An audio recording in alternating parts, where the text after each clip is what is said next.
د ژوند لار. زموږ د نن ورځې د خپرونې موضوع بیا هم د ګناهونو نښې او د هغې علاج. الحمد لله رب العالمين حمد الشاكرين، الصلاة والسلام على سيد الأنبياء والمرسلين سيدنا ونبينا وشفيعنا ومولانا محمد وعلى آله وأصحابه الطيبين الطاهرين. قدرمنو اوریدونکو د ژوند د لارې د خپرونې مینوالو، السلام علیکم ورحمة الله وبرکاته. ستاسو روغتیا او خوشحالي د پاک رب نه غواړم، په دې هیله چې د صحت او عافیت جامې پر تن ولرئ او خوشحالي مو په برخه وي.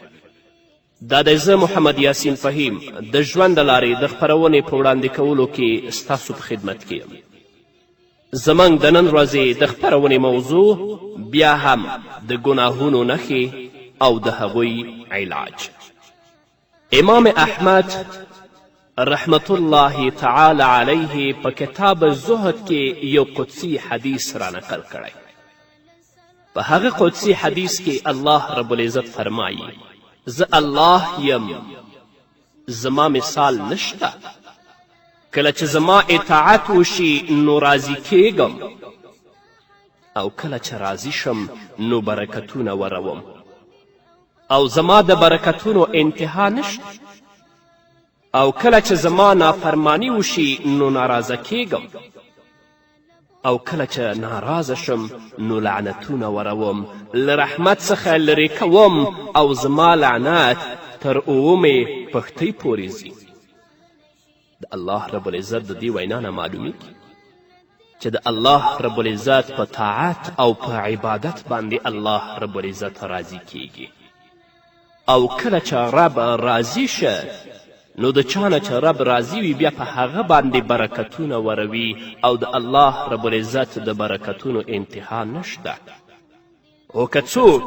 د الله رب العزت د حکمونو او د اوامرو نه سرغړونه کوي، ګناه کوي، توبه پرېږدي، نو په هغه باندې الله په غضب کیږي. او په چا باندې چې الله رب العزت غضب شه بیا الله رب العزت په هغه باندې لعنتونه وروي، او د الله رب العزت لعنت تر 9 پیړۍ پورې هم رسیږي چې 9 نسل به الله رب العزت تباه کړي. علامه ابن قیم لیکي: نن سبا د عقل، فطرت او د خلکو له تجاربو څخه دا ثابته شوې چې هر قوم او ملت مختلف وي. دا خبره هم ښکاره ده چې د الله رب العزت د رضا او خلکو سره د احسان له امله خیر او برکتونه وي، خو د الله جل وعلا شانه په ناخوښي او د خلکو سره د احسان نه کولو او نورو نافرمانیو له امله شرونه مخې ته راځي. الله رب العزت په خپل کلام کې خلکو ته هغه اعمال او کارونه هم ښودلي کوم چې په دنیا او آخرت کې خیر او نعمتونه ورکوي، او هغه اعمال هم ښودلي چې د کولو له امله انسان هم په دنیا او هم په آخرت کې د هلاکت کندې ته ورغورځي. په قرآن کریم کې تقریبا په زرونو ځایونو کې د دې یادونه شوي، خو کله په یو ډول او کله په بل ډول. کله د شرعي حکم څخه د مخالفت له امله سزا ښودلې، او کله د نورو امورو له امله. الله رب العزت په سورة اعراف کې 166 آیت کې فرمایي: فلما عتوا عن ما نهوا عنه قلنا لهم كونوا قردة خاسئین. الله فرمایي بیا کله چې هغوی په پوره سرکشي سره هماغه چارې پرله پسې سر ته ورسولې له کومو چې هغوی منع کړي شوي ول، نو موږ وویل بیزوګان شئ، شادیان شئ، ذلیل او رسوا. په صورت زخرف کې 55 آیت کې الله فرمایي په پای کې کله چې هغوی موږ په غصه کړو نو موږ له هغو نه غچ واخیست، له هغو نه مو انتقام واخیست، او هغوی مو ټول یو ځای غرق کړل. په سورة مائده کې 38 آیت کې الله فرمایي: والسارق والسارقة فاقطعوا أيديهما جزاء بما كسبا نكالا من الله والله عزيز حكيم. الله رب العزت فرمایي غل که نر وي که ښځه د دواړو لاسونه پرې کړئ. دا د هغو د خپلې کړنې بدله ده او د الله رب العزت له پلوه د عبرت وړ سزا ده. د الله رب العزت قدرت پر ټولو غالب دی او هغه د پوهې او حکمت څښتن دی. همدارنګه الله رب العزت په سورة احزاب کې 15 آیت کې فرمایي ان المسلمین والمسلمات والمؤمنین والمؤمنات والقانتین والقانطات والصادقین والصادقات والصابرين والصابرات والخاشعين والخاشعات والمتصدقين والمتصدقات والصائمين والصائمات والحافظين فروجهم والحافظات والذاكرين الله كثيرا والذاكرات أعد الله لهم مغفرة وأجرا عظيما. الله فرمایي بېشکه مسلمان نارینه او مسلمان ښځې، مؤمنان نارینه او مؤمنې ښځې، امر منونکي نارینه او امر منونکې ښځې، رښتیني نارینه او رښتونې ښځې، صبر کوونکي نارینه او صبر کوونکې ښځې، د الله رب العزت په وړاندې سرټیټوونکي نارینه او سرټیټوونکې ښځې، صدقه ورکوونکي نارینه او صدقه ورکوونکې ښځې، روژتیان نارینه او روژتیانې ښځې، د خپلو شرم ځایونو ساتونکي نارینه او ساتونکې ښځې، د الله رب العزت ډېر ډېر یادونکي نارینه او د الله رب العزت یادونکې ښځې، دا 10 واړه ډوله خلک هغه کسان دي چې الله رب العزت د هغو لپاره بښنه او لوی اجر برابر کړی دی. نو د الله رب العزت د دې ویناونه دا ثابته شوه چې څوک د الله رب العزت د حکمونو او د الله رب العزت د اوامرو نه سرغړونه کوي، خپل ژوند په ګناه او په فحشا کې تیروي، الله رب العزت هغه ته سزا ورکوي، هم په دنیا کې او هم په آخرت کې. اما هغه کسان چې د الله رب العزت د حکمونو پابند وي، ګناهونو ته شا کړي وي او کومه ګناهونه چې له دوی نه شوي وي د هغو علاج یې په توبې سره کړی وي، الله رب العزت د هغوی نه راضي کیږي او کله چې رب العزت راضي شه نو په هغو باندې برکتونه لوروي، په هغو باندې برکتونه وروي او د الله د برکت لپاره انتها نشته، هم په دنیا کې او هم په آخرت کې. کله کله الله رب العزت سزاګانې او نعمتونه د شرط او بدلې سره ذکر کړي دي. الله رب العزت په سورة انفال کې انشاء الله 29 آیت کې فرمایي یا ایها الذین آمنوا ان تتقوا الله یجعل لكم فرقانا ویکفر عنکم سیئاتکم ویغفر لكم والله ذو الفضل العظیم. ای مؤمنانو، که تاسې له الله رب العزت څخه وویریږئ نو الله رب العزت به تاسې ته رڼا در په برخه کړي او ستاسې بدي به در څخه ایسته کړي او ستاسې قصور به در وبخي. الله رب العزت لوی فضل کوونکی دی. الله رب العزت ستا ګناه هله ستا نه لرې کوي، تا ته هله بښنه کوي ان تتقوا الله، که د الله نه وویریږي. همدارنګه الله رب العزت د لمونځ او د توبې په اړه فرمایي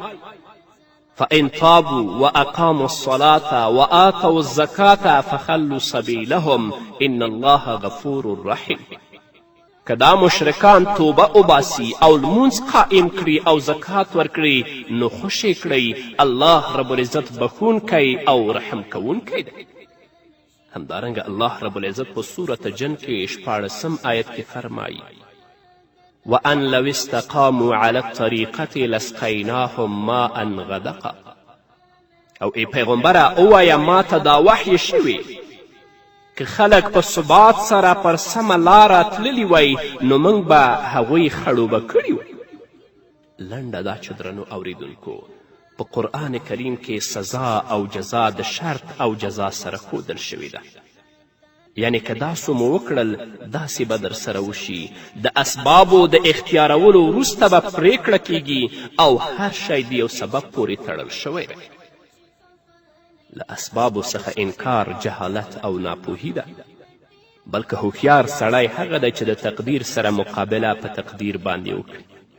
لکه یخني، ګرمي او لږه او تنده او د دې څخه د ځان ساتنې لپاره چې خلک هڅې کوي او کوم اسباب کاروي هغه د تقدیر یوه برخه ده.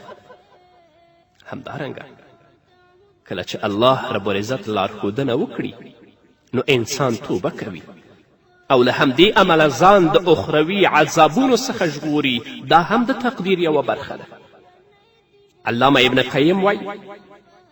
د خیر او شر د اسبابو په اړه ځان پوهول ضروري دي او دا خبره هم په یاد ولرئ چې د خیر او شر د اسبابو په اړه معلومات له قرآن او مبارکو احادیثو څخه په بل ځای کې نشته. په دې اسبابو باندې د ځان پوهولو وروسته په قرآن او احادیثو عمل وکړئ، بیا به درته معلومه شي چې د الله رب العزت وعدې حقې او رښتینې دي. قرآن حق دی او د محمد رسول الله صلی الله علیه وسلم ویناوې حق دي. انسان باید د خیر او شر د اسبابو په اړه پوره خیال او فکر وکړي او د هغې پوره عملي کوونکي اوسي.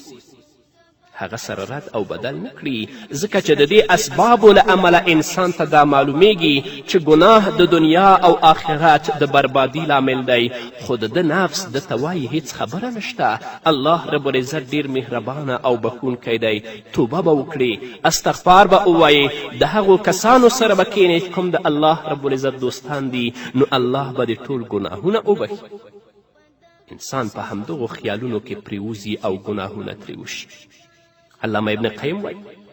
یو کس ماته ویلې چې زه هر څه چې زړه مې غواړي هغه کوم، بیا 100 ځلې سبحان الله وبحمده وایم، نو زما ټول ګناهونه بخښل کیږي. وایي ځکه چې نبي کریم صلی الله علیه وسلم ویلي دي څوک چې د ورځې 100 ځلې دا کلمه ووایي سبحان الله وبحمده، نو الله رب العزت به د هغه ټول ګناهونه معاف کړي. ابن قیم رحمه الله وایي په همدې ترتیب راته یو ځل د مکې یو بل اوسیدونکي هم وویل موږ چې څه مو زړه غواړي هغه کوو، بیا پاک لامبو او له بیت الله شریف نه طواف کوو، زموږ ټول ګناهونه بخښل کیږي. دې ته ورته د یو بل حدیث معنا داسې ده کله چې یو بنده بیا ځلې ګناه کوي او بیا له ګناه وروسته الله ته توبه کوي، نو الله رب العزت وایي زما بنده پوهیږي چې د ده یو رب دی، هغه رب چې دا هم نیسي او هم یې ګناه بخي، نو په دې خاطر ما خپل بنده وبخه، اوس چې دا څه وغواړي نو ودې کړي. یو کس وایي زه په همدې خبره یقین کوم زما هم یو رب دی، هم نیول کوي او هم بخښل کوي، نو زه چې څه غواړم کوم. علامه ابن قیم وایي دوی په مبارکو احادیثو پوره اعتماد کړی او کله چې دوی په خپلې کومه ګناه باندې وویرول شي نو د ویرې پر ځای دوی د رحمت احادیث وړاندې کوي. په همدې طریقه د جاهلو خلکو شمیر ډیر شوی او ورځ تر بلې ډیریږي، تر دې چې ګناه ته جرأت پیدا کوي او د الله رب العزت اوامرو او احکامو ته د غاړې ایښودلو نه ځان وباسي. په دې اړه به درنو اوریدونکو نور هم واورو، خو د یوې دمې نه اوریدونکو بیا هم زموږ سلامونه ومنئ. ځینې نور د دې آیات په ملاتړ باندې ګناه کوي. هغوی وایي چې الله فرمایي ان الله یغفر الذنوب جمیعا انه هو الغفور الرحیم، په یقیني ډول الله رب العزت ټولې ګناوې بخي، هغه بخښونکی او مهربان دی. د دوی یو جهالت خو دا هم دی چې دا آیات د توبه کوونکو په اړه دی، یعنی کم خلک چې توبه وکړي الله رب العزت د هغوی ټول ګناهونه بخي. نو که چیرې د دې آیت څخه هر کس مراد شي او معنا یې داسې شي چې الله رب العزت پرته له توبې د هر کس ګناه بخي، نو بیا د شفاعت او عذاب د احادیثو څه ګټه شو؟ ځینې خلک په دې نیت ګناه کوي چې د عاشورا او عرفې د ورځې روژه به ونیسو، ټولې ګناهوې به م وبخښل شي. نور مو چې په پوره کال کې څه زړه غواړي هغه به کوو. دوی دا خبرې په داسې حال کې کوي چې دې جاهل ته دا معلومات نشته چې ګناه خو د فرض مونځ او فرضي روژې سره هم بخښل کیږي. نه یوازې دا بلکې د یوې جمعې څخه تر بلې جمعې پورې شوي ګناهونه د جمعې د ورځې له برکته بخښل کیږي، خو کبیره ګناه د توبې پرته نه بخښل کیږي. نو په دې خاطر دوی باید پوه شي چې د عاشورا او عرفې په روژه باندې خو ټول ګناهونه بخښل کیږي، خو دا ځینې شرطونه لري. یوازې په نفلي روژه باندې کبیره ګناه نه بخښل کیږي، بلکې له کبیره ګناه څخه به توبه کوي او په راتلونکي کې به ورڅخه ځان ساتي. او ځینې خلک دغه قدسي حدیث دلیل نیسي او ګناه کوي چې الله فرمایي زه د خپل بنده سره د هغه د ګمان مطابق پریکړه کوم. له همدې همله دغه ناپوه او جاهل خلک په همدې خوشباوري کې ناست او ګناهونو ته املاګانې تړلي دي، ځکه چې الله رب العزت غفور او رحیم دی. په داسې حال کې چې الله رب العزت څخه د نیکي هیله هغه وخت کیدی شي چې انسان په یو څه احسان وکړي، نو که چیرې احسان وکړه بیا د خپل رب څخه د نیکي او خیر تمه وکړي چې اوس به ماته الله رب العزت د خیر بدله راکړي، او که زه توبه وکړم نو توبه به مې قبوله کړي. دوی باید پوه شي چې ګناهګار د خپل رب څخه د خیر امید نشي لرلی. هو که چیرې توبه وکړي نو بیا کولی شي چې له الله رب العزت څخه د خیر او نیکې بدلې امید وساتي او په دې تمه کیني چې الله رب العزت بخښونکی او مهربان دی. دا کار داسې مثال لري لکه د یو کس چې یو غلام وتښتیږي، نو آیا هغه غلام به د خپل بادار څخه داسې تمه وکړي چې هغه به له ما سره ښه سلوک وکړي، په داسې حال کې چې هغه په دې ښه پوه وي چې زما بادار په دې کار ډیر غوسه کیږي. حسن بصری رحمت الله علیه فرمای ان المؤمن احسن الظن بربه فاحسن العمل وان المنافق اساء الظن فاساء العمل.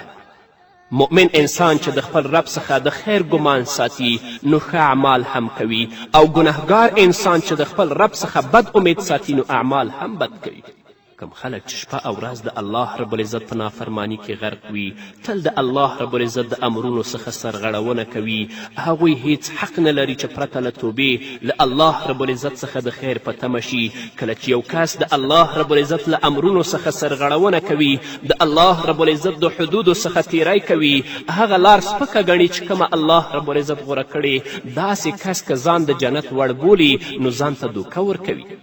که چیرې کوم کس ته دا خبره معلومه وي چې د ده رب دا په هر حال کې ګوري، د ده هر کار ورته ښکاره او برسیره دی، له دې هم خبر وي چې دا به یو ورځ د الله رب العزت په وړاندې ودرېږي او الله رب العزت ته به ځوابونه ورکوي، نو که د دې ټولو معلوماتو سربیره بیا هم ګناه کوي او د الله رب العزت څخه پرته له توبې د بښنې امید ساتي، نو ځان ته دوکه ورکوي، ځکه دا کس په ګناه کې غرق دی، توبه نه کوي او بیا هم د بښنې امید لري. ابو امامه رضی الله تعالی عنه فرمای زه او عروه بن الزبیر رضی الله تعالی عنهما د عایشې رضی الله تعالی عنها کور ته ولاړو. عایشې رضی الله تعالی عنها راته د نبي کریم صلی الله علیه وسلم د مرګ د وخت حالات بیان کړل. ام المؤمنین وفرمیل هغه وخت له ما سره 6 یا 7 دیناره ول. محمد رسول الله ما ته د دینارو د صدقې کولو حکم وکړه، خو دا چې رسول الله صلی الله علیه وسلم په درد کې و، له همدې امله مې دینار صدقه نه کړل. رسول الله صلی الله علیه وسلم چې لږ په ځان پوه شه نو د دینارو په اړه یې پوښتنه وکړه، راته یې وویلې ما فعلتې، یعنې په دینارو دې څه وکړل، هغه دې تقسیم کړل او که نه؟ ام المؤمنین حضرت عایشه رضی الله تعالی عنها فرمایی ما نبی کریم صلی الله علیه وسلم ته وفرمایل ستا د درد له امله مې صدقه نشو کړی. رسول الله صلی الله علیه وسلم هغه دینار را وغوښتل، په لاس کې ونیول او وی فرمایل ما ظن محمد بربه لو لقی الله وهذه عنده. محمد صلی الله علیه وسلم د خپل رب په اړه څه ډول ګمان وکړي چې هغه به له ما سره څه کوي کله چې محمد صلی الله علیه وسلم د دې دینارو سره یو ځای د خپل رب سره ملاقات وکړي. اوس نو تاسو ووایئ هغه خلک به د خپل رب په اړه څه ګمان ولري کوم چې شپه او ورځ په ګناهونو کې غرق او مشغوله وي؟ رب تعالی به له هغو سره څه کوي، څه پریکړه به د هغو په اړه کوي؟ نو معلومه شوه نیک ګمان دا ده چې انسان نیک اعمال وکړي او بیا د الله رب العزت څخه د نیکې بدلې په تمه شي. که داسې ونه کړي نو له دې پرته که یو کس په ګناهونو کې اخته وي، توبه هم نه کوي، خو بیا هم د الله رب العزت څخه د خیر په تمه دی، نو دا بیخي جاهل او ناپوهه دی. شداد بن اوس رضی الله تعالی عنه د محمد رسول الله صلی الله علیه وسلم نه یو حدیث را نقلوي. دا حدیث په ترمذي کې موجود دی. رسول الله صلی الله علیه وسلم فرمای الکیس من دان نفسه وعمل لما بعد الموت والعاجز من اتبع نفسه هواها وتمنى علی الله عز وجل. عقلمند انسان هغه دی کوم چې له مرګه وړاندې د مرګ لپاره تیاری کوي، او بېعقله انسان هغه دی چې د نفسي خواهشاتو تابع وي او د الله رب العزت څخه داسې تمنا کوي چې الله رب العزت بخښونکی او مهربانه دی. نو له دې ټولو دلایلو څخه دا معلومه شوه که انسان بد اسباب او بد لارې اختیار کړي، بد اعمال وکړي، ټول عمر په ګناهونو کې تیر شي، او پرته له دې چې توبه وکړي له الله رب العزت څخه د خیر او نیکي تمنا لري نو دا حسن ظن یا نیک ګمان نه ده. دا هم ښکاره او برسیره خبره ده چې الله رب العزت رحیم او رحمان ذات دی، رحمت په غضب باندې غالب دی. ولې دا خبره هم باید له پامه ونه غورځوو چې الله رب العزت سخت نیونکی او عذاب ورکوونکی هم دی. که چیرې هر کس د الله رب العزت څخه د خیر توقع ولري او نیک اعمال نه کوي، داسې ګمان کوي چې الله رب العزت بخښونکی او مهربانه دی، نو بیا به عذاب چاته ورکوي؟ نیک ګمان هغه چاته ګټه رسوي کم چې توبه وکړي او بیا د الله رب العزت څخه داسې امید ولري چې الله بخښونکی او مهربانه دی. د لپاره نیک ګمان ګټه رسولی شي او د همدې لپاره پکار ده چې نیک ګمان وساتي. دا د دې وړ دی چې الله رب العزت څخه داسې امید وساتي چې الله رب العزت به ورته ټول ګناهونه وبخي او دته به د ګناهونو بدله له نیکیو څخه ورکړي. توبه کوونکی کس که خپل پاتې عمر د الله رب العزت څخه په ویره کې تیر کړي او د الله رب العزت عبادت وکړي، نو همدغه د دې تمې وړ دی چې الله رب العزت بخښونکی او مهربانه دی. الله رب العزت په سورة بقره کې 213 آیت کې فرمایي: ان الذین آمنوا والذین هاجروا وجاهدوا فی سبیل الله اولئک یرجون رحمت الله والله غفور رحیم. کومو خلکو چې ایمان راوړی او چا چې د الله رب العزت په لاره کې خپل کور وطن پریښی او جهاد یې کړی، هغوی حق لري چې د الله رب العزت د رحمت هیلهمن وي او الله رب العزت د هغو د خطاو بخښونکی او پر هغو د خپل رحمت پیرزو کوونکی دی. نو شک نشته چې الله رب العزت ټول ګناهونه بخي، خو د چا لپاره چې هغه توبه وباسي او وروسته د هغه نه ګناه ونه کړي. په دې کې هم شک نشته چې څوک د ورځې 100 ځلې سبحان الله وبحمده ووایي، الله رب العزت به د هغه ګناهونه معاف کوي اگر که د بحر د زغ په شان وي، خو د چا لپاره چې توبه وباسي د هغه نه وروسته بیا ګناه نه کوي. په دې کې هم شک نشته چې څوک د عرفې د ورځې روژه ونیسي یا د عاشورا د ورځې روژه ونیسي، الله به د 1 کال ګناهونه ورته معاف کوي، خو د چا لپاره چې د کبیره ګناه نه توبه وباسي او په وروسته ورځو کې ګناه ونه کړي. او دا چې ته ګناه کوي بیا وروسته د هغه راځي سبحان الله وبحمده وای، او دا چې ګناه کوي او په دې هیله چې الله بخښونکی او مهربانه دی توبه نه وباسي، دا ستا جهالت او ناپوهي ده. الله رب العزت دې په موږ رحم وکړي. الله رب العزت دې موږ ته د نیکو اعمالو توفیق راکړي، سره د دې نه چې په بدو اعمالو پښیمانه شو او د هغو نه توبه وباسو. په همدې هیله درنو اوریدونکو دا وه زموږ د نن ورځې خپرونه چې ستاسو درانه حضور ته وړاندې شوه. تر بلې خپرونې پورې چې زه بیا هم ستاسو درانه حضور ته راځم، تاسو ټول په لوی او بخښونکي الله سپارم. پاتې ژوند مو نیکمرغه، ښاد، بریالي او کامیاب اوسئ. الحمد لله نحمده ونستعينه ونستغفره ونؤمن به ونتوكل عليه ونعوذ بالله من شرور أنفسنا ومن سيئات أعمالنا. من يهده الله فلا مضل له ومن يضلله فلا هادي له، ونشهد أن لا إله إلا الله وحده لا شريك له، ونشهد أن سيدنا ومولانا محمدا عبده ورسوله. أما بعد فأعوذ بالله من الشيطان الرجيم. بسم الله الرحمن الرحيم. والذين يكنزون الذهب والفضة ولا ينفقونها في سبيل الله فبشرهم بعذاب أليم. يوم يحمى عليها في نار جهنم فتكوى بها جباههم وجنوبهم هذا ما كنزتم لأنفسكم فذوقوا ما كنتم تكنزون.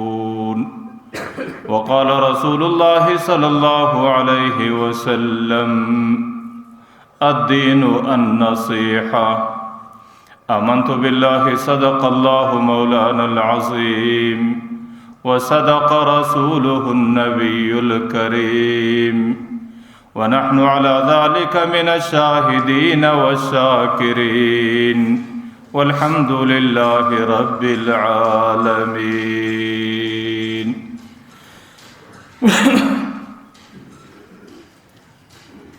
محترم حاضرینو، ستاسو په مخ کې ما د قرآن کریم د یو آیات تلاوت وکړ. د دې آیات تعلق د اسلام د یو اهمه فریضه سره دی چې هغه فریضه د زکات ده. زکات د لغوي معنا په اعتبار باندې طهارت او زیاتوالی ته ویل کیږي. عربی کې د زکات معنا صفائی راځي، عربی کې د زکات معنا طهارت راځي، او عربی کې د زکات معنا فزیاتوالی باندې هم راځي. او د شریعت په اصطلاح کې زکات څه ته وایي؟ طائفة من المال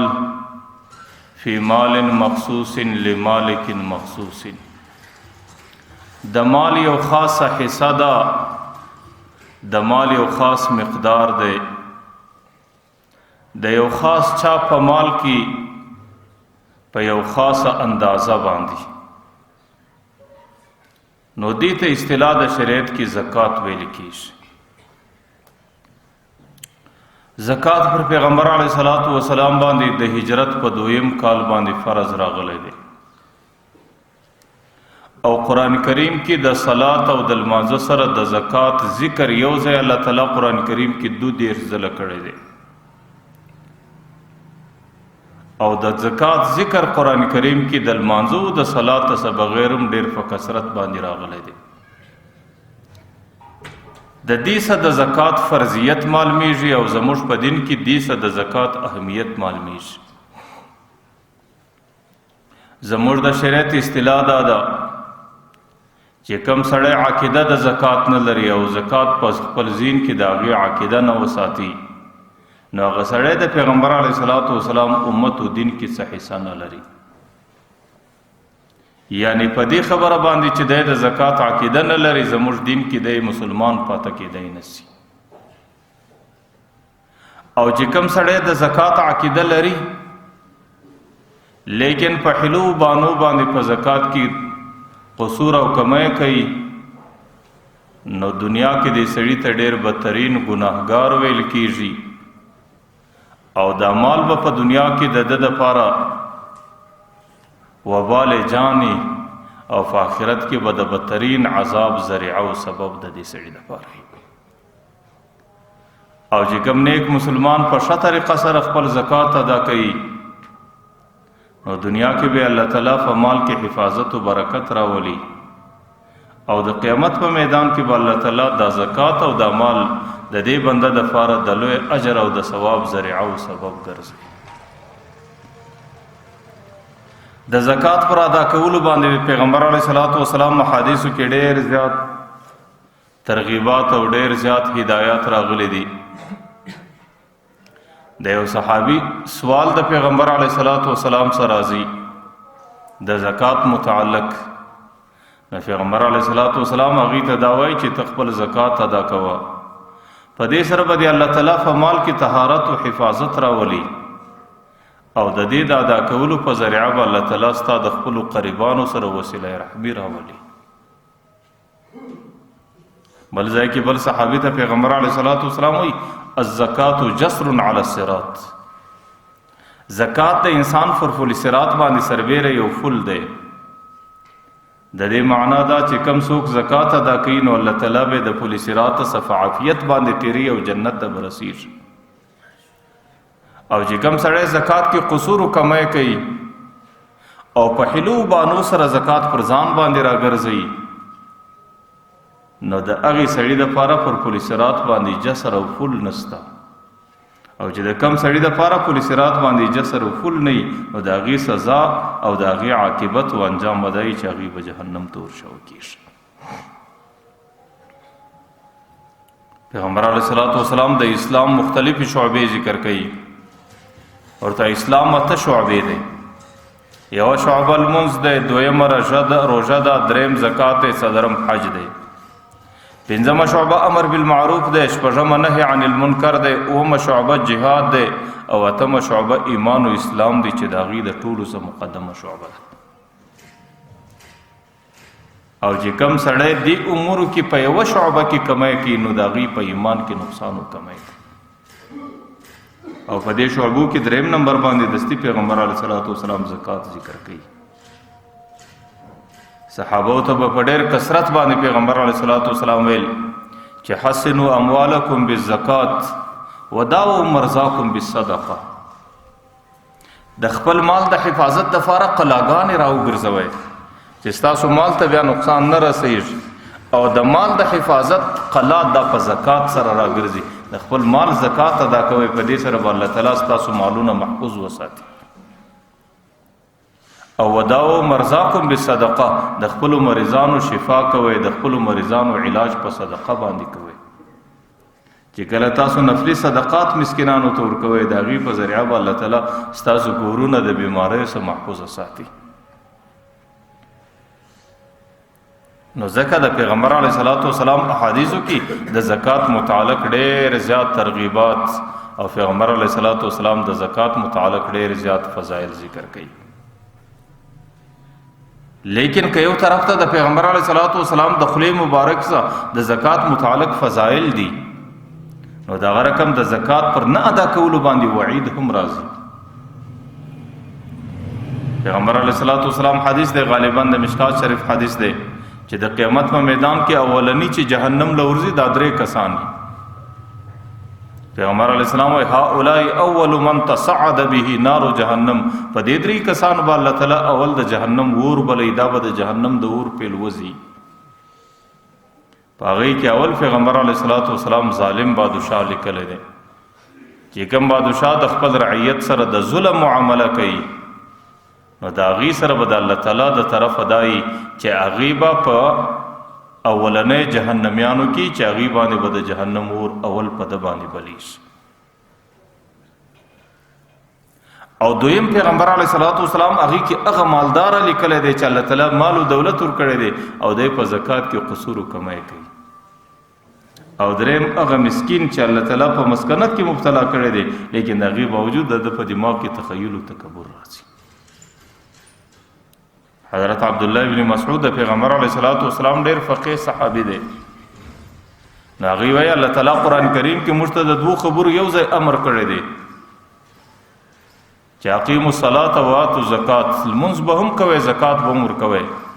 فمن لم یؤدي الزکات لم یقبل الصلاة، چې کوم څوک زکات نه ادا کوي د هغې لمونځ هم د خدای په دربار کې قبول نه. نو دا دوه شی سره تړلي دي چې سړی به زکات ادا کوي او سړی به لمونځ کوي.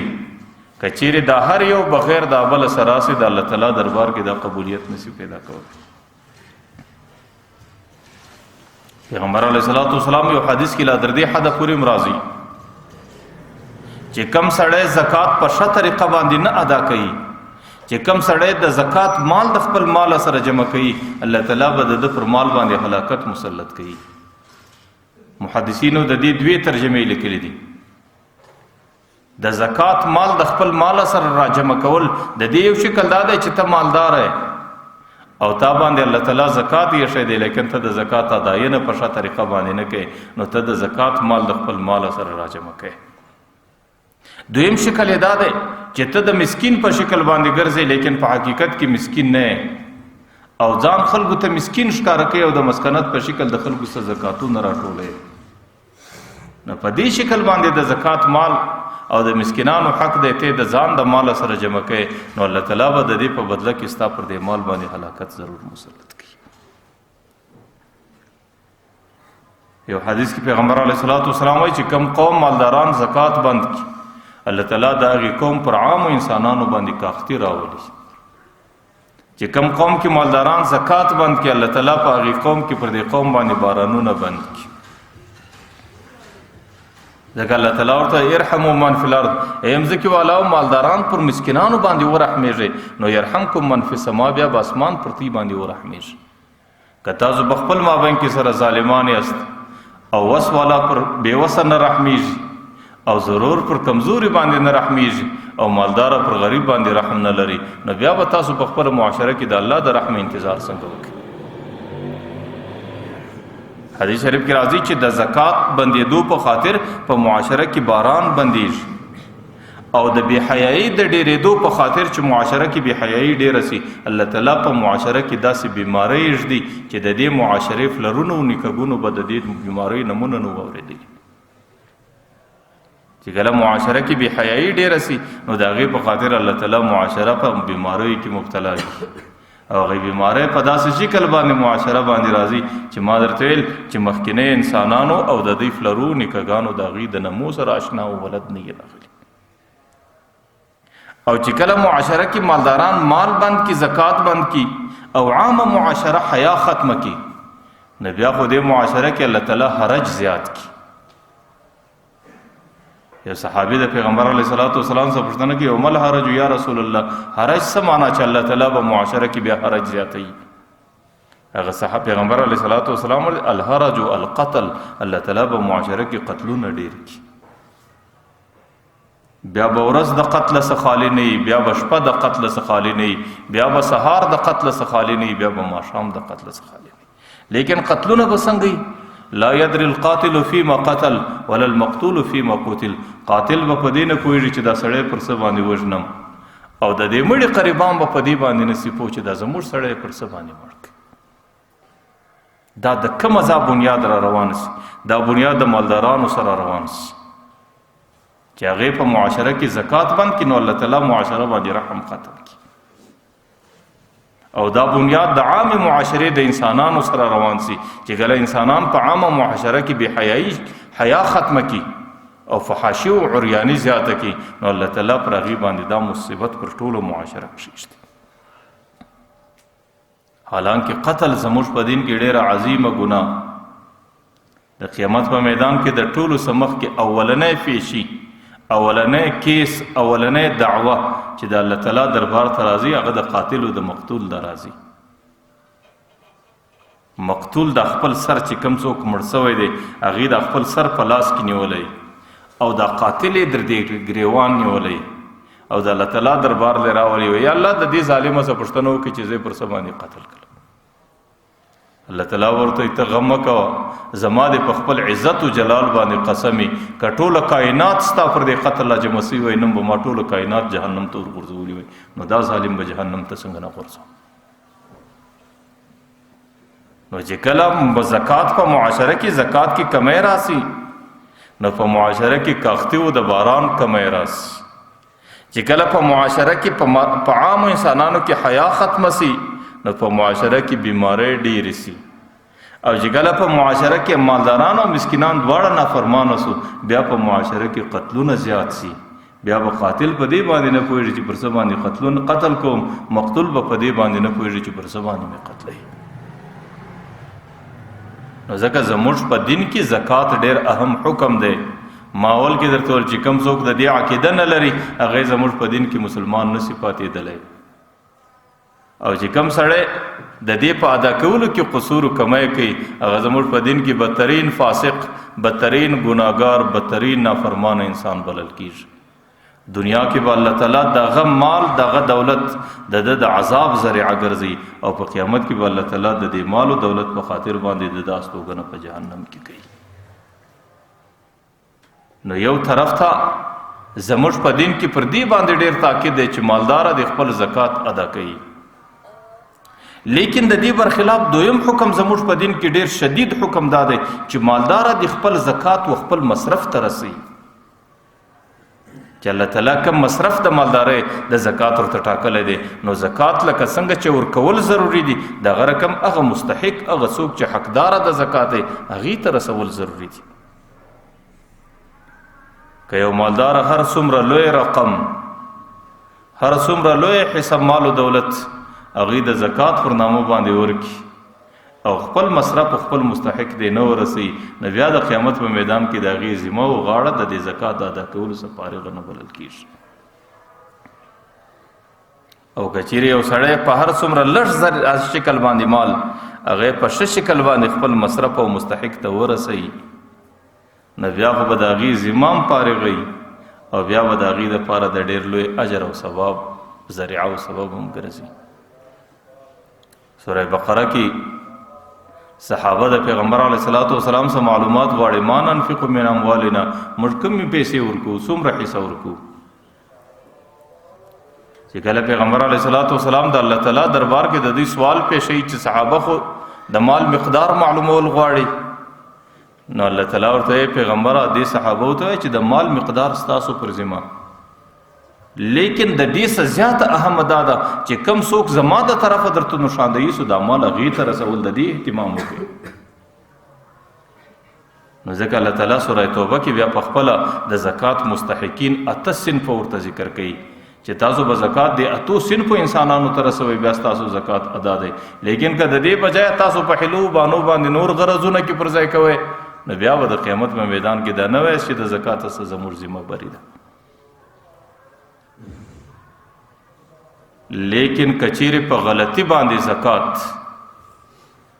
د مسکین بجای مالدار ته ورسي او په غلطي باندې د نیک عمله بجای بد عمله انسان ته ورسي چې هغه مستحق د زکات نه دی، نو بیا خو د هغې مالدار غاړې نه فارغه کېږي د زکات څخه، د هغې پر ذمه باندې زکات فاته بلل کېږي. البته دا جلا خبره ده چې د هغې په خاطر به الله تعالی د ثواب ذریعه به وګرځي، ثواب به د خیرات ثواب وله ورکړي، لیکن چې کوم فرضي زکات دی د هغې څخه د سړي ذمه نه فارغه کېږي. مشکات شریف حدیث مبارک دی، یو سړی په شپه کې زکات ورکړي، سهار چې خلکو ته معلومات اوس نو خلکو نارې کې چې دې سړي خو برای په شپه کې وغله ته زکات ورکړی چې د هغې ټوله زندګي په غلا کې تېرېږي. هغه سړي د خدای شکر ادا کوي چې بس زما د لاسه څه ووتل. چې کله دویمه شپه رالی نو دویمه شپه بیا د هغه رقم هغه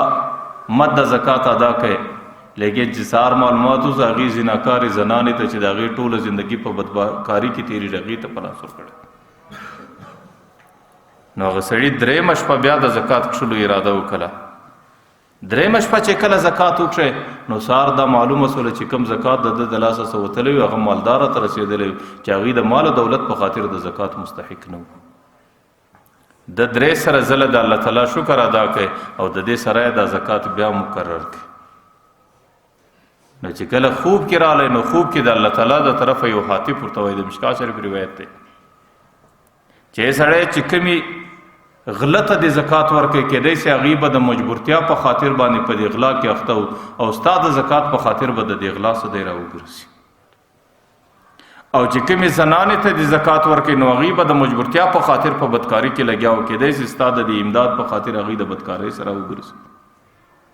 او چې کوم مالداره ته د زکات ورکوي نو کېدی سي د هغې په زړه کې به دغه رقم د زکات کښلو جذبه راسي، نو هغې به الله تعالی پر دې باندې راوفاروي، هغې به هم د خپل مال زکات وکاږي. نو د دې روایت صدا معلومیږي چې پر دې اعمالو باندې الله تعالی سړي ته ثواب ورکوي، لیکن چې کم فرضي زکات انسان پر ذمه باندې د فرضي زکات څخه د انسان ذمه په دې شکل نه فارغه کېږي. غالبا د مشکات شریف روایت دی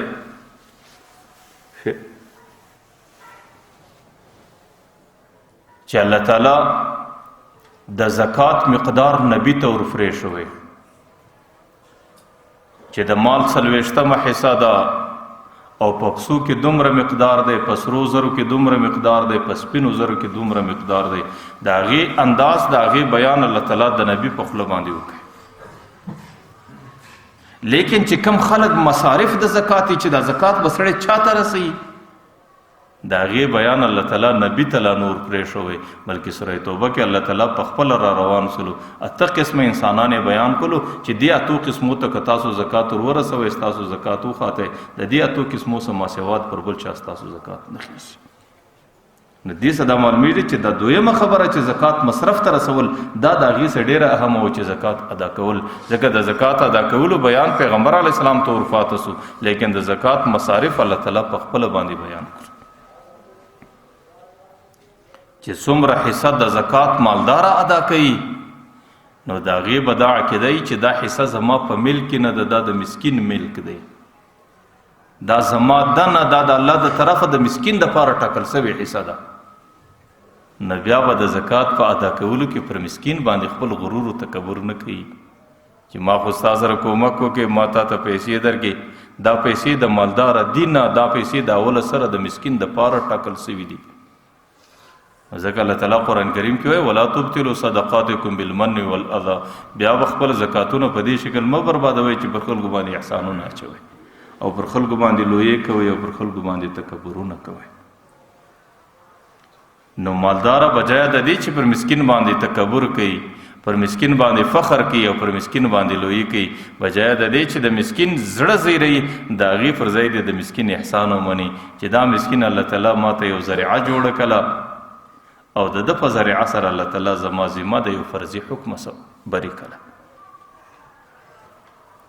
نو ما درته زموږ شریعت کې صرف دا خبره نه ده چې بس زکات ورکوه په مال کې 40 حصہ ورکوه په پلانکې کې پلانکې ورکوه نو زموږ شریعت کې د ټولو څه اهمه خبره دا ده چې زکات خپل مصرف ته ورسوه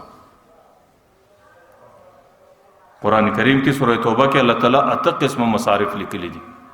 کدی اتو کسانو ته زکات ورسېده زکات ادا کدی اتو کسانو ته نه ورسېده بیا د دې مالدار پر ذمہ باندې زکات فاتت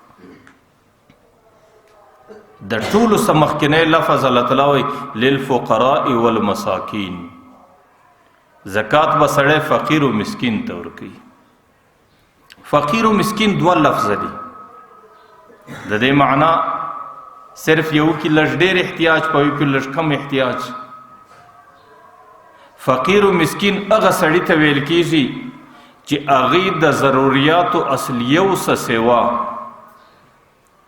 په خپل کور کې په خپل ملکیت کې دومره مال او دولت نه لري چې هغې و نصاب ته ورسېږي او د نصاب مقدار دی د هر عصر په هر زمانه کې 2.5 تولې سپین زر یا د هغې قیمت چې نن په کومه ورځ باندې د 2.5 تولو سپینو زرو نن د زرګره سره کم قیمت دی د نن نصاب هغه دی چې 5 کاله مخکې کم قیمت و د 5 کالو هغه حساب او چې د دې څه وروسته کم حساب راځي هغه د هغه وخت نصاب بلل کېږي نو فقیر او مسکین هغه سړي ته ویل کېږي چې هغې به د ضروریاتو اصلیو څه زاید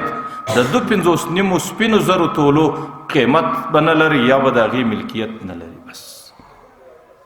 لیکن دی کی کتاب ضروریات اصلیه لیکلی دي ضروریات اصلیه څه دي ضروریات اصلیه د فقیر او مسکین هغه بلل کېږي چې یا د هغې د جان د حفاظت لپاره خرڅېږي یا د هغې د ابرو د عزت د حفاظت لپاره خرڅېږي د جان د حفاظت لپاره څه دي په هغې کې د سړي کور و مکان راځي په هغې کې د سړي جامه و لباس راځي په هغې کې د سړي سوارلي راځي درمیانه سوارلي او په هغې کې په زندګي کې هغه ضروریات چې بغیر د هغې څخه د ژوند نه تېرېږي او ضروریاتو اصلیو کې دویم شی د انسان ابرو راځي چې دومره شی د سړي سره د اصلحې په شکل درمیانه ورسره چې په هغې سره دی د خپل ځان او د خپل ناموس او د خپل عزت حفاظت کوي دا د انسان په ضروریاتو اصلیو کې شمارل کېږي اوس د دغه ضروریاتو اصلیو سما سوا چې د کم چا سره د 2.5 تولو سپینو زرو قیمت ورسره دی یا د 2.5 تولو سپینو زرو مالک دی هغه مالک د نصاب بلل کېږي هغې ته که سړی زکات ورکړي پر هغې باندې د مالداره زکات نه خېږي نن سبا چې کورو کې کم خرافات پراته دي او کم زائد در ضرورات د فرنیچر او د پلان په شکل پراته دي یا د ټي وي په شکل دی یا د وي سي آر په شکل دی یا د ګرانو موبایلو په شکل په کورو کې دا شان دي نو د دې شانو په وجود کې یو سړي ته زکات ورکول دا د مالداره زکات پر دې باندې نه خېږي که څه هم هغه څوک په کور کې کونډه زنانه ځکه هغې په دې باندې مکلفه ده چې اول دا خرافات خرڅ کړي او د هغې چې کم قیمت رالی هغې په خپل کور کې مصرف کړي چې هغې ختم سي د هغې څه وروسته بیا به دا د زکات اخیستلو مستحق سي لیکن د هر کسب کاره د خپل کسب اسباب یو سړی نجار دی د هغې سره د خپل کسب اسباب دي یو سړی مستري دی د هغې سره د خپل کسب اسباب دي یو سړی عالم دی د هغې سره د خپل کسب کتابونه دي نو هغې د انسان په ضروریاتو اصلیو کې بلل کېږي د هغې په خاطر باندې هغه سړی غني او مالداره نه بلل کېږي او د هغې هغه د کسب اسباب چې په هر څومره کثرت سره په هر څومره زیات قیمت سره دته پراته دا د ضرورتو اصلیه بلل کېږي. پر دې مال او پر دې شي باندې د دې سړي زکات هم نه فرض کېږي، یعنې پر دوم د دې شي د زکات ورکولو حکم نه راځي، بلکې د ضرورتو اصلیو څه سوا چې کوم شی د تجارت په نیت باندې لري نو پر هغې باندې پر ده باندې زکات خامخا راځي. نو په مصارفو کې اول مصرف سوره توبه کې الله تعالی فقیر و مسکین بللی دی چې سړی به زکات فقیر و مسکین ته رسي. او ما درته وی فقیر و مسکین چې د ضروراتو اصلیو سما سوا هغې د 2.5 تولو سپینو زرو مالک یا د هغې د قیمت مالک نه بلل کیږي. دویم لفظ قرآن کریم چې د زکات مصرف بللی دی والعاملین علیها. دویم مصرف د زکات هغه دی چې هغې د زکات دپاره عامل بلل سوی دی. چې کله اسلامي حکومتونه نو هغې کې به یو سړی د عامل په وجه باندې په دې شکل مقرر و، هغې به پر کلو ګرځېدی، هغې به پر مالدارانو ګرځېدی، هغې به پر رمو ګرځېدی، هغې به پر کښتو باندې ګرځېدی. د حکومت دپاره به د زکات مال راجمع کوی. نو هغه سړی عامل بلل کېدی، او چونکې حکومت مقرر کړی و نو هغه سړی د فقیرانو د طرفه وکیل بلل کېدی. حکومت د فقیرانو د طرفه وکیل بللی و چې صرف د هغې ولاس ته به د مالداره شی ور ورسېدی، ګواکې د فقیر ولاس ته ورسېدی، بس د مالداره غاړې په خلاص وي. او هغې چونکې محنت کاوی، هغې به تګ و راتګ کاوی، هغې به ستړي برداشتولې، نو د هغې دپاره د زکات د ماله څه تنخواه ورکول او د هغې معاوضه ورکول، د هغې اجرت ورکول هم جایز. لیکن نن سبا یو سړی د یو تنظیمو د پاټۍ سربراہ دی، یو سړی د خیریه موسسیو د نورو اطرافو د دې شي مالک دی، یو سړی د مدرسې معتمم او مشر دی. نو دا سړی په شریعت کې پر عاملینو باندې نسي قیاسولی.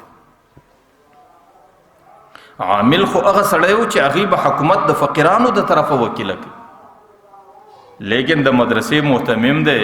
که د تنظیم سربراہ دی، که د موسسې مشر دی، که هر څه دی، دا د مالدارانو د طرفه وکیل دی چې در څو پورې دا سړی د مسکینو مال ته زکات نور ورسي، در هغې وخته پورې د مالداره غاړې په دې باندې نه خلاصي. که هغه سړی دا پیسې 2 کاله د ځانه سره وساتي، که هغه سړی دا پیسې 3 کاله د ځانه سره وساتي، او د 2 کاله او 3 کاله کې د مالداره غاړې په دې باندې بندي. او دویم چونکې د مسکینانو د طرفه وکیل نه دی، نو د هغې تنخواه د زکات د ماله څخه اخیستل هغې ته ورکول دا هم جایز نه بلل کېږي. دغه رقم نن په لویو ښارو کې چې راسې مختلفې مؤسسې دي، پلانکی ټرسټ دی، پلانکی ټرسټ دی، د خلکو علاجونه کوو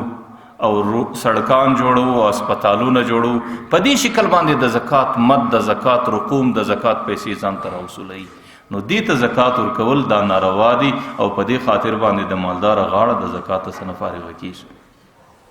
په زکات کې تملیک شرط دی چې کم شی وچاته ورکوي هغه به د هغې مالک ګرځي.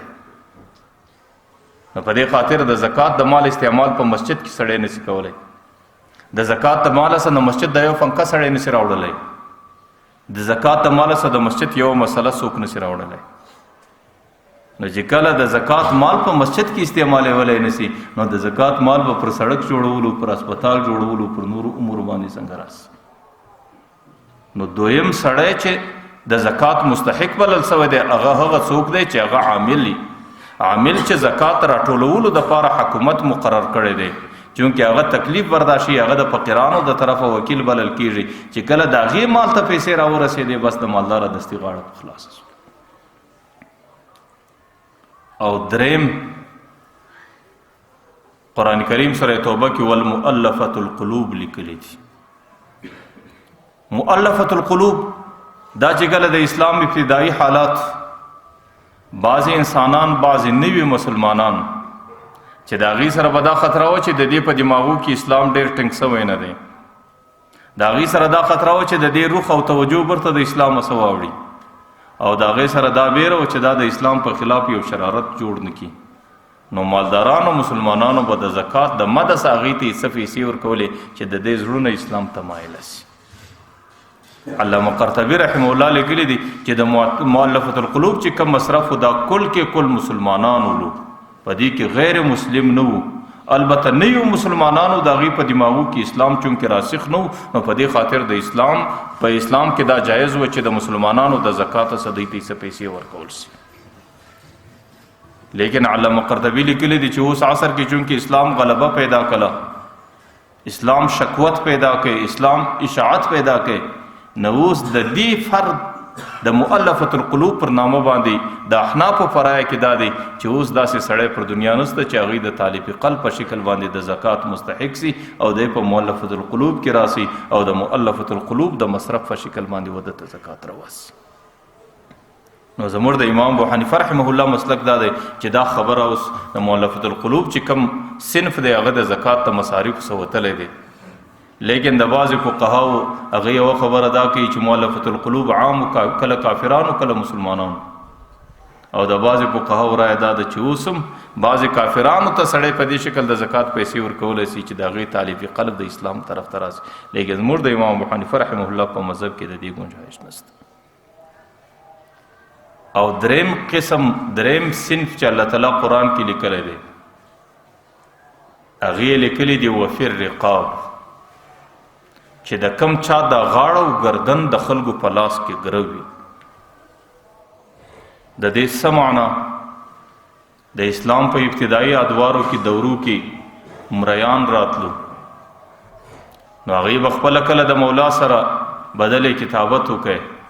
نو مولا ته به ویل خپل بادار ته به ویل چې زه به تاله دومره پیسې راجمع کړم د هغې څه وروسته بیا ماته ازادي راکړه نو هغې به خپله معاهده ورسره وکړه دې ته بدلې کتابت ویل کېدل نو د یو مرئی د بدلې کتابت د فرکولو دپاره او د مرئی گردن ازادولو دپاره هغه مرئی ته زکات ورکول په دې شرط چې هغه مسلمان نو هغې ته زکات ورکول چې د زکات په خاطر باندې د مولا د ملکیت څخه د خپل گردن آزاد کړي او د ځان له ازادي پیدا کړي نو په ابتدایي ادوارو کې دې سړي دام د زکات یو مصرف بلل کېدی لیکن اوس ادوارو کې چونکې هغه نشته او د مریانو او د مینځو د دې نظام ختم دی نو زموږ استاد ویل چې اوس دور کې د دې بجای بهترین مصرف هغه دا دی چې په مختلفو جیلو کې یا د علماو په شکل یا د حافظانو په شکل یا د مجاهدینو په شکل یا د نیکو مسلمانانو په شکل باندې انسانان ناست دي صرف د پیسو په خاطر چې د هغې څه دومره بدل غواړم د هغې څه دومره رقم غواړم د هغې څه دومره عوض غواړم او د هغې د قریبانو سره د هغې د خلاصون وس نسته او د هغې د خلاصون بندوبست نسته او د هغې سره دومره رقم او دومره مال نسته چې په هغې سره د هغې قریبانو غاړې راخلاص کړي نو ځکه د وفر رقاب بجای بهترین مصرف په اوس وخت کې چې یو څوک په قید کې ناست دی او یا ظالمان دي او یا کافران دي هغې پر دې باندې څه قیمت لګولی دی نو یو مالداره که چیرې د هغې د قیمت د پوره کولو یا د هغې د قیمت په پوره کولو کې خپله ونډه د زکات د ماله څه واخلي نو دا په موجوده عصر کې د ټولو څه بهترین مصرف بلل کېږي او پنځم مصرف والغارمین غارم هغه څوک دی چې قرضداره دی پوره وړی دی قرضدار او پوروړی هغه کم پوروړي ته سړی زکات ورکولی شي کم ته یې نشي ورکولی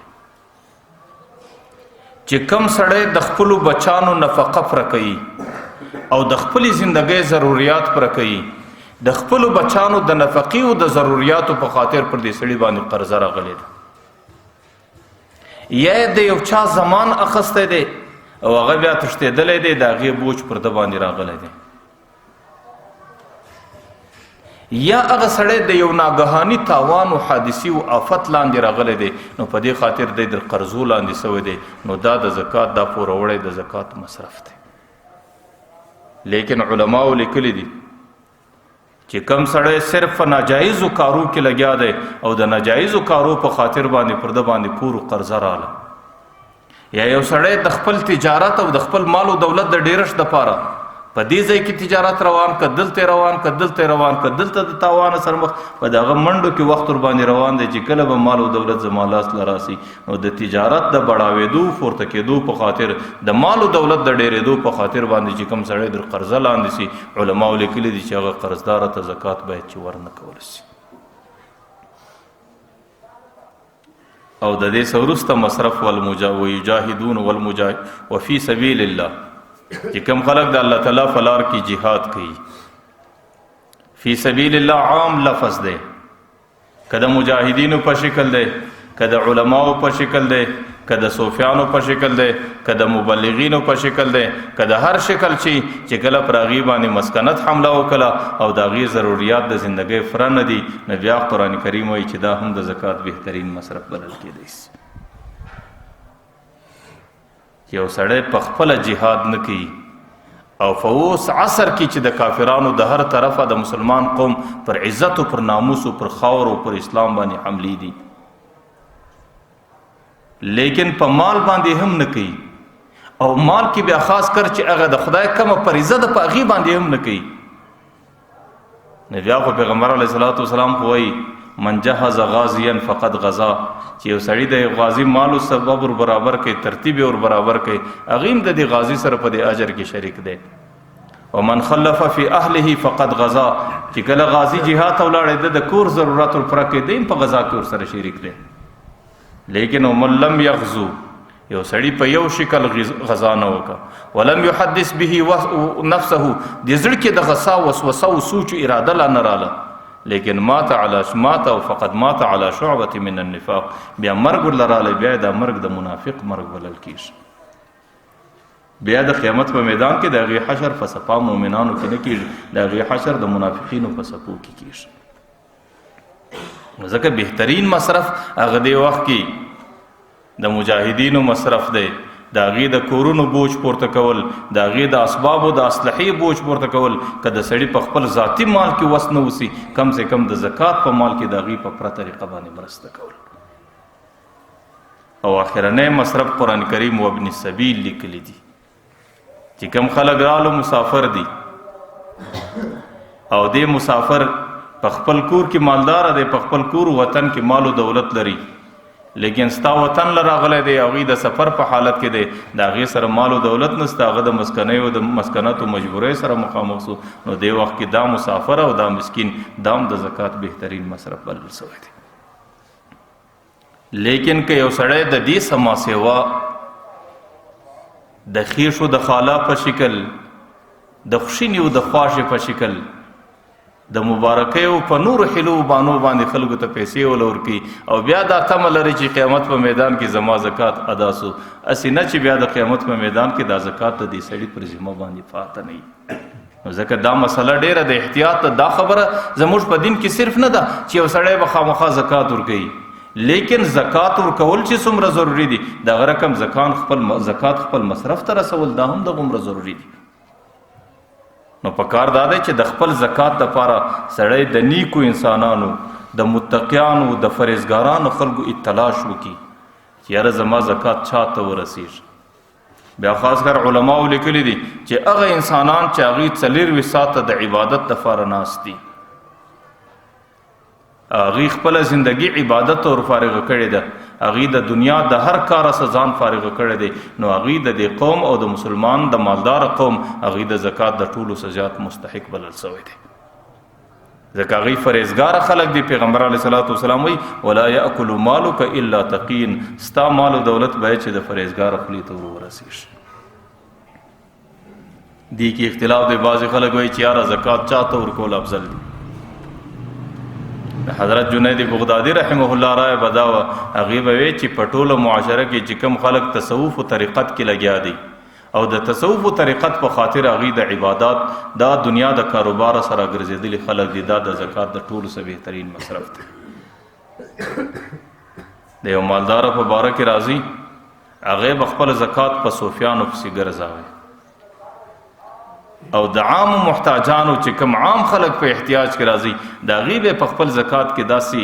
ونډه نه ښووله لکه کومه ونډه چې د صوفیانو پرته وه یو چا ورته ویل چې حضرت تو خو مالداره انسان یې چې کله ته د دې دینداره خلکو د صوفیانو دومره خیال ساتي د عام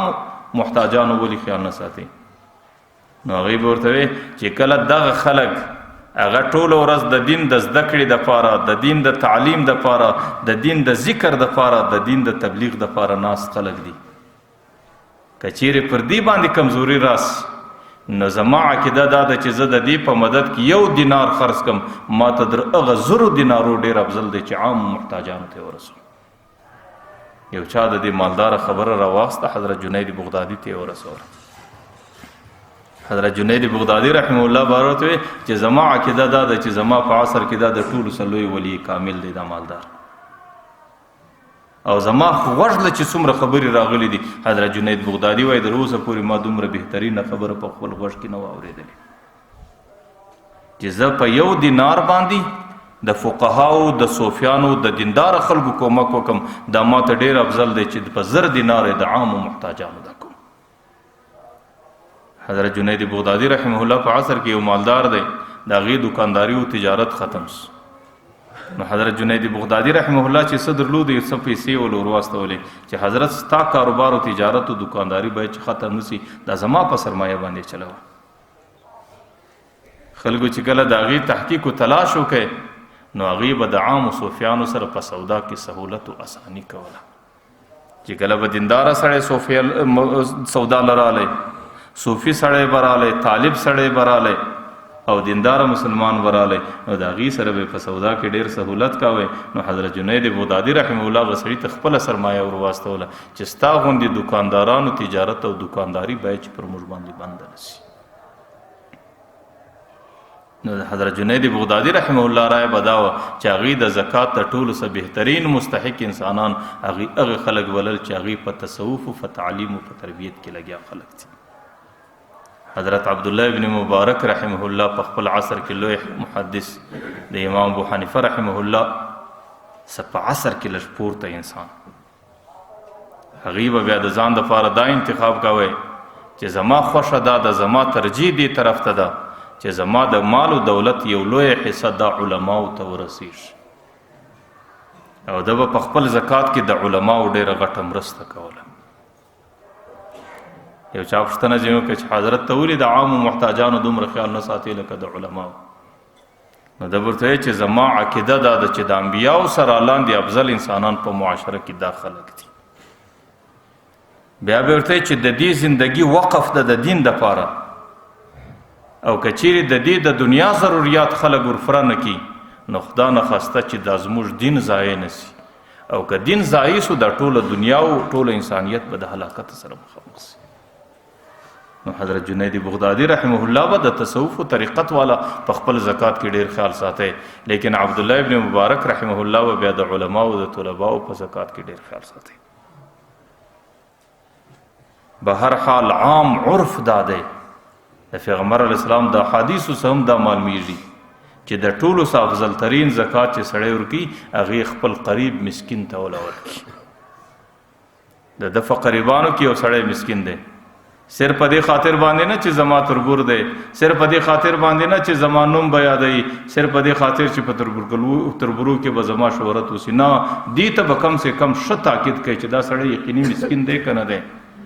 چې کله چې پر دې باندې عقیده راغله چې دا سړی مسکین دی، بیا د خپل زکات هغې ته ورکول دا د ټولو څخه افضل دی. دویمه خبره خطرناکه هغه دا ده چې په زکات کې ریاکاري نه کول، چې ستا پر دکان به خلک راټولي، ستا پر کور به خلک راټولي، او ستا پر دروازو به خلک در ټکوي، او تا ته به دا خوند درکوي، او ته به په دکان کې ورته ناست یو په یو شکل به عزته کړی، بل په بل شکل به عزته کړی. ځکه چې ریاکاري کله په زکات کې راله، د ریاکارۍ عمل سړي ته د خدای په حضور کې څه قبول عمل نه بلل کېږي. چې کوم عمل د ریاکارۍ په شکل باندې وسي نو چې د اسمان دروازې ته پورته سي، د اسمان د اعمالو دپاره د الله تعالی مختلف چینونه دي، 9 چینه دي، 8 د الله تعالی عرش دی. نو پر د هر چین باندې ملایکه د عمل بویوي، چې کله په هغې کې د ریاکارۍ بوی راسي د حب جاه بوی راسي، د شهرت بوی راسي، نو بیا په یو بدبویه کپړه کې وفیچي برته راواستي او دا ریاکاره انسان پر دې مخ په وویشتل سي. هغوی دا ورته وایي ضیعک الله کما ضیعنی، الله دې داسې ضایع کړه لکه زه چې دې څنګه ضایع کړم. نو که د مفتي څخه سړی پوښتنه وکړي چې یو سړي په ریاکاري باندې زکات ورکوي، نو مفتی خو به دا فتوا ورکړي چې یاره د دې سړي غاړې فارغه شوې.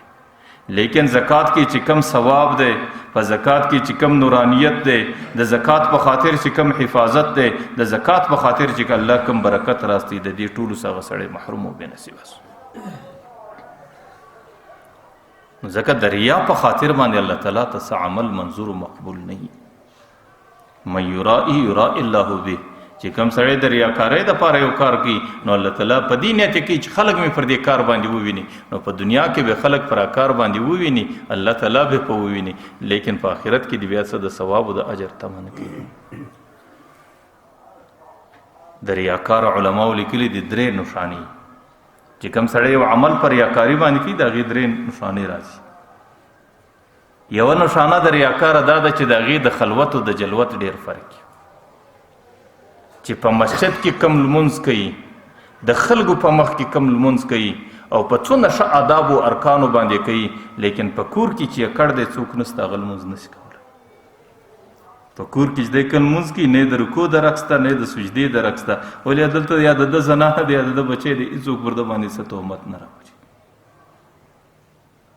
نو چې د سړي خلوت او جلوت سره بدل سو، نو هغه غریب ته به دا ویل کېږي چې په مسجد کې دې کوم لمونځ وکړې، هغه هم ریاکاري وه، هسې نه چې هغه دې هم د خدای په دربار کې قبول نه وي. دویم په خلوت او جلوت کې دا فرق راځي چې کله د کلي خلک راسي، د قوم خلک راسي، د قبیلې خلک راسي، او یو ځای د خیرات ځای دی، د چاندې ځای رالی، او د ده نوم په هغې کې لیکل کېږي او خلکو کې د ده نوم یادېږي چې پلانکي دونه شی دی مسکین ته وله ورکوي، بیا خو دی پر 1000 پر 15,000 صرفه نه لري.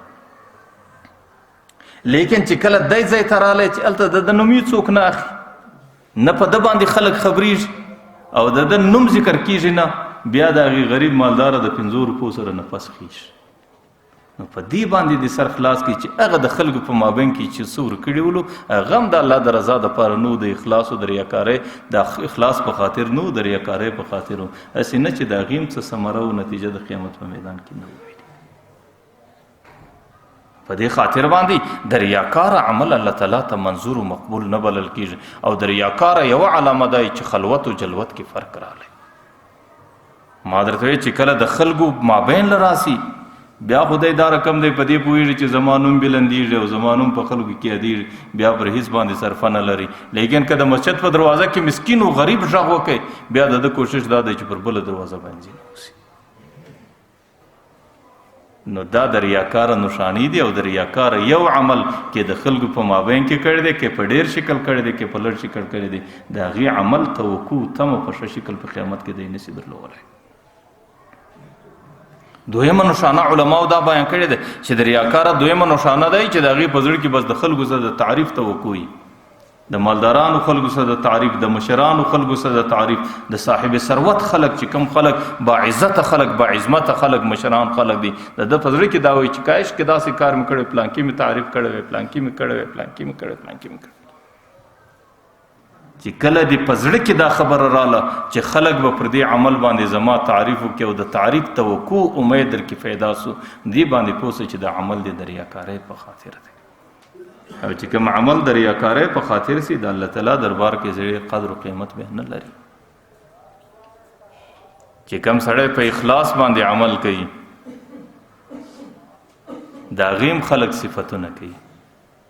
چې کم سړی د ریاکارۍ په خاطر باندې خیر او خیرات او زکات ورکوي، د هغې هم خلک صفتونه کوي. لیکن د دې دوه عجیبه فرق دی چې د کم سړي پر اخلاص باندې عملي، د هغې چې خلک صفتونه کوي، نو هغې ته د خپل ځان داسې تکلیف ورکول کېږي لکه پر دې زړه باندې چې اره چلیږي.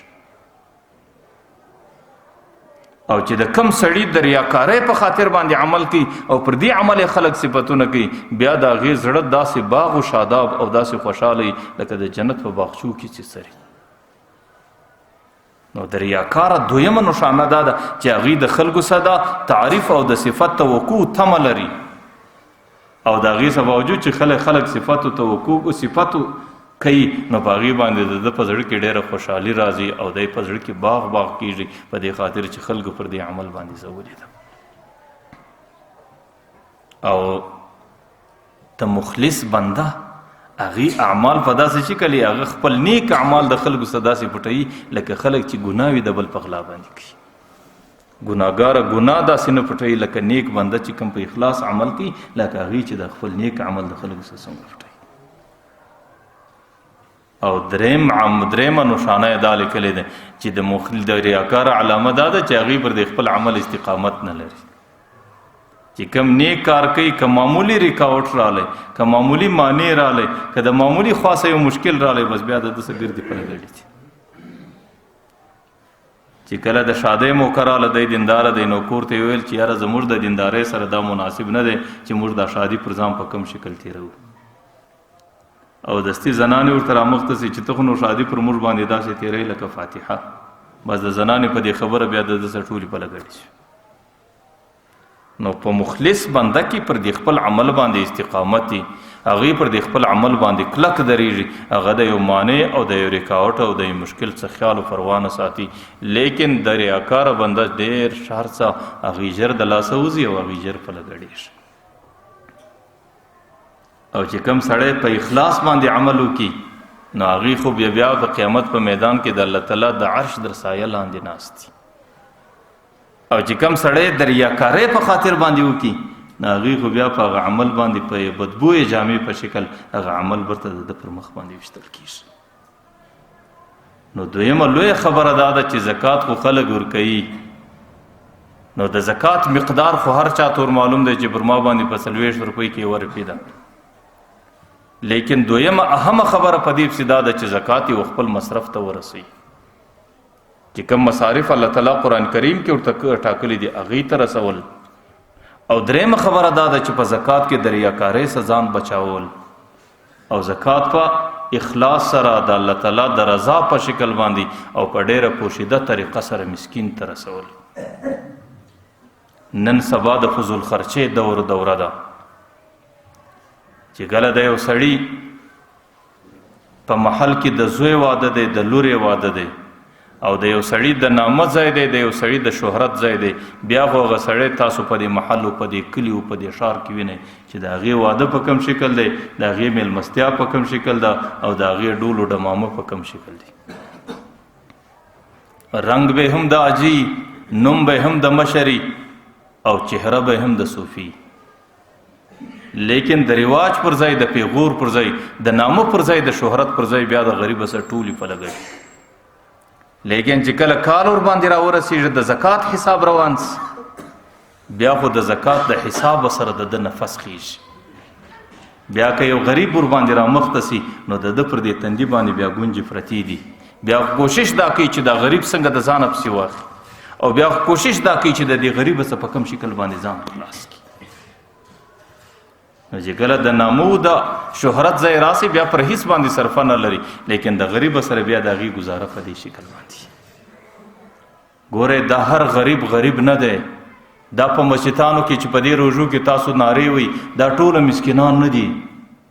دا کله کله د الله تعالی استازی راغلی دی پر دې ځای درته ودرېدی اوس تا امتحان اخلي چې الله وایي ما خو تا ته دولت درکړی دی، ما اوس یو خپل مخلوق خپل بنده در واستوئ زه داسې لږ ستا امتحان اخلم چې ته څه چل کوې.